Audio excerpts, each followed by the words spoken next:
no words for how honored I am to lead tonight's conversation on the history of our island. I feel that it is so important to continue to share the stories of how this island was founded and how we came to be what we are today, which is such a unique community.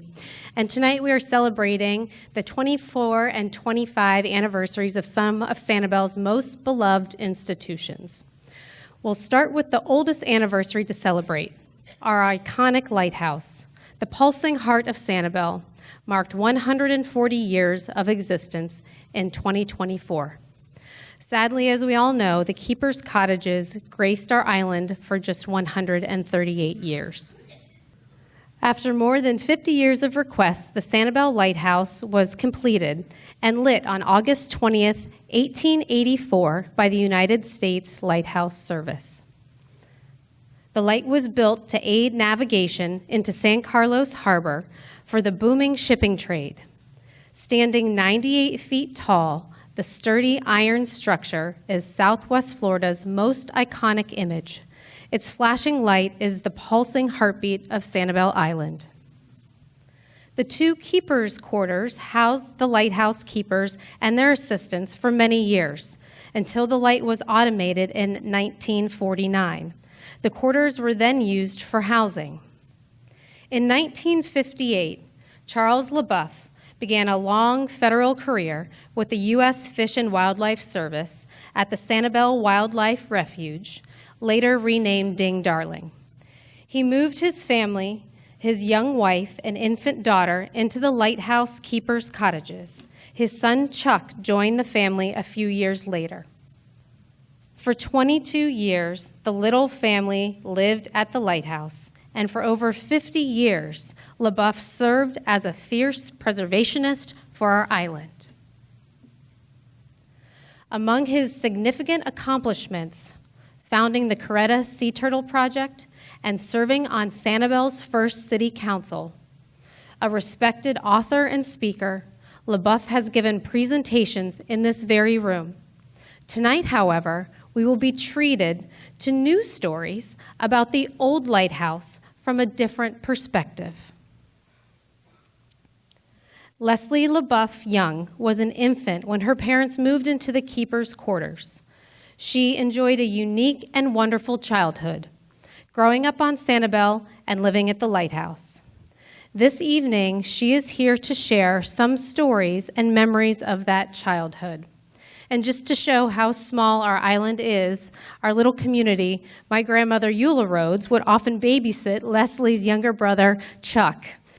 So here's your family. Tell us who's who, and then tell us about that unappealing cistern in the background. This is my father, Charles, my mom, Jean, my younger brother, Chuck, and myself. And we're standing in front of a cistern that used to hold our non-potable water that would flush our toilets and we bathed in. But our drinking water came from the cistern that was behind Quarters 1 that's now in pieces at the Historical Museum. My dad the cistern in our house was gone by the time we moved there, and my dad would fill buckets to bring to our house so we could have drinking water. In 1964, he noticed asbestos filaments in the water, and that was the end of that. We ended up having crystal water delivered for several years before the public water made it to our end of the island, which took about a year after it started. So it's quite an ordeal there for a while. Different times, right? Yeah. The things we take for granted. Mm-hmm. So tell us a little bit about your dad and animals, and tell us about the creature we see in this photo here. Growing up, my dad, the one thing he instilled was the value of life and how precious it was, and mostly animal life. So we had all kinds of animals growing up. My first word, I'm told, was salamander. We had all kinds of snakes and lizards. But before Crow came, the hurt animals came to our house. And we could either nurse them back and release them, or sometimes we weren't so fortunate. This picture is of a manatee calf that's mother, we assume, was killed by a boat propeller, and it came to live with us. It spent the nights in our bathtub, and in the morning, my dad would take it down. There was a pit that they had built for Phil that was full of water, and my dad would carry him down and put him in the pit of water.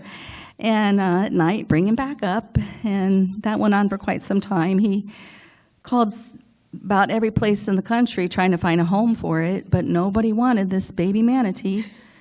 And 20 years later, they would have probably killed for it. But unfortunately, we don't know what happened, but it passed away in captivity. So you spoke a little bit about your father's love for animals. So tell us a little bit about your parents built and owned a place called Nature Inc. Where was this and what was it? And can you tell us about some of the animals inside?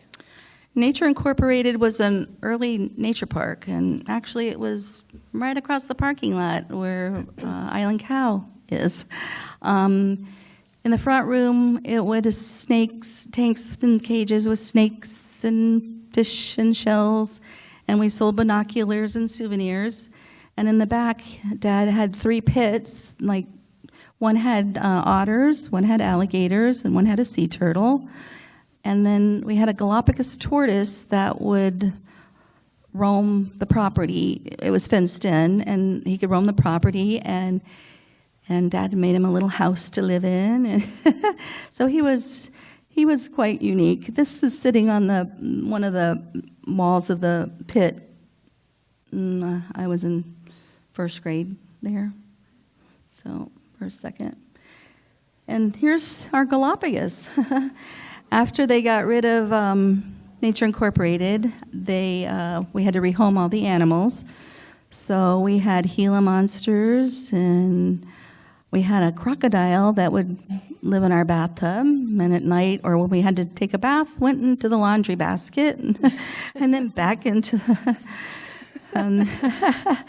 And the Galapagos, we finally, he found a home for it at Crandon Park Zoo, and it took 4 men to get him up and down the steps. So he was a pretty big boy there.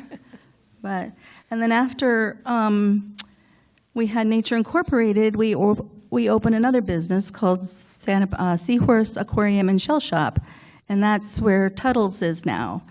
And we had we sold seashells in the front, and in the back we had aquariums, saltwater aquariums with all kinds of local fish.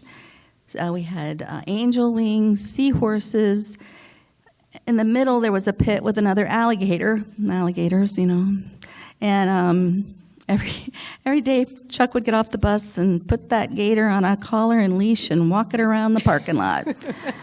So, yeah.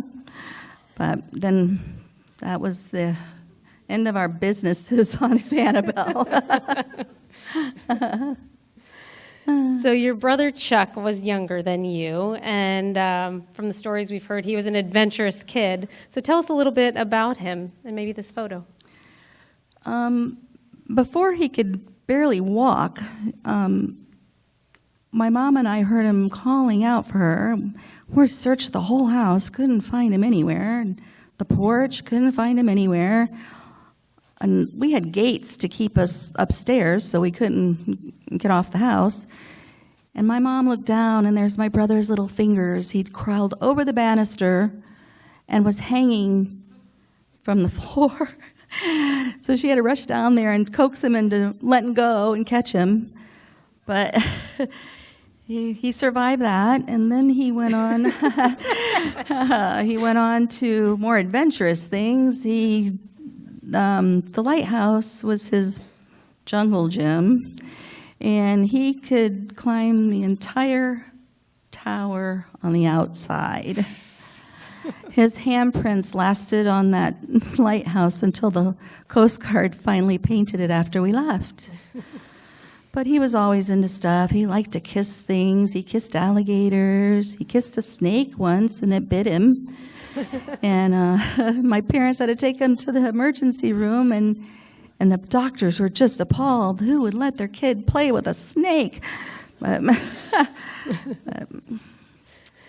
So how about the summers on the island for you? Tell us about those. Summers were not a lot different than the rest of the year, except there was no school. We shelled before school, after school, summers. We fished, we swam. It was delightful. In 1961, my cousin Deborah came to stay with us and lived with us for a year and went to Sanibel Elementary School, where it was located on the original location, Periwinkle next to Deja Gardens.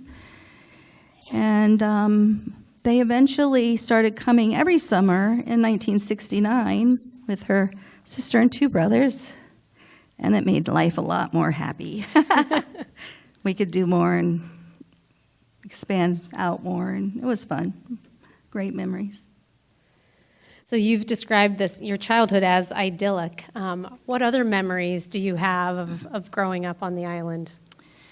This is our house when we moved in, and that's a normal high tide. We could actually fish from that back porch. Did you ever catch anything interesting off that porch?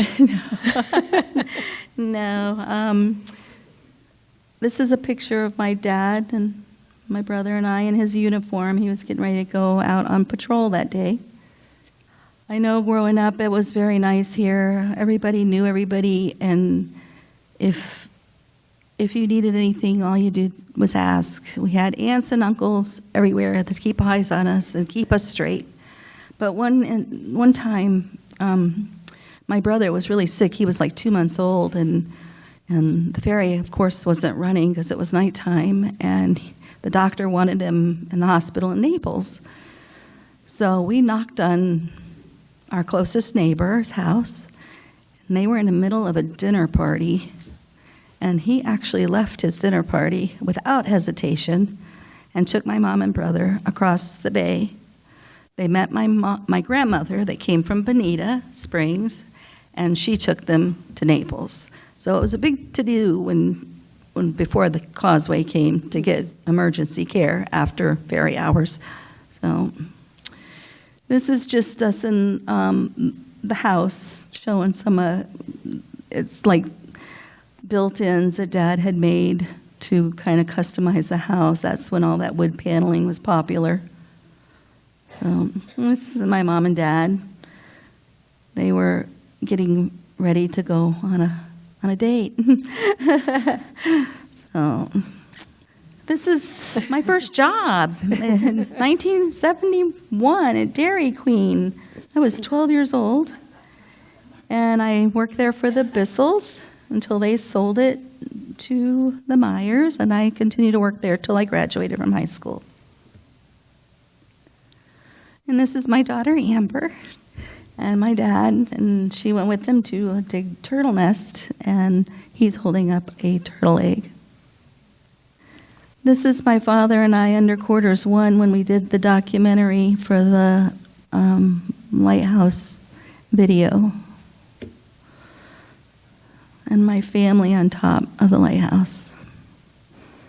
I feel very fortunate to have grown up here. A lot of fond memories, good people, lifelong friends. Well, Leslie, you have a whole book of memories from your childhood on the island, and we've just heard a small chapter this evening. So, ladies and gentlemen, maybe we should set up a program next year for Leslie to share more of her stories. So join me in showing our thanks for her being a part of the celebration for the 140th anniversary of our lighthouse. Thank you. Thank you.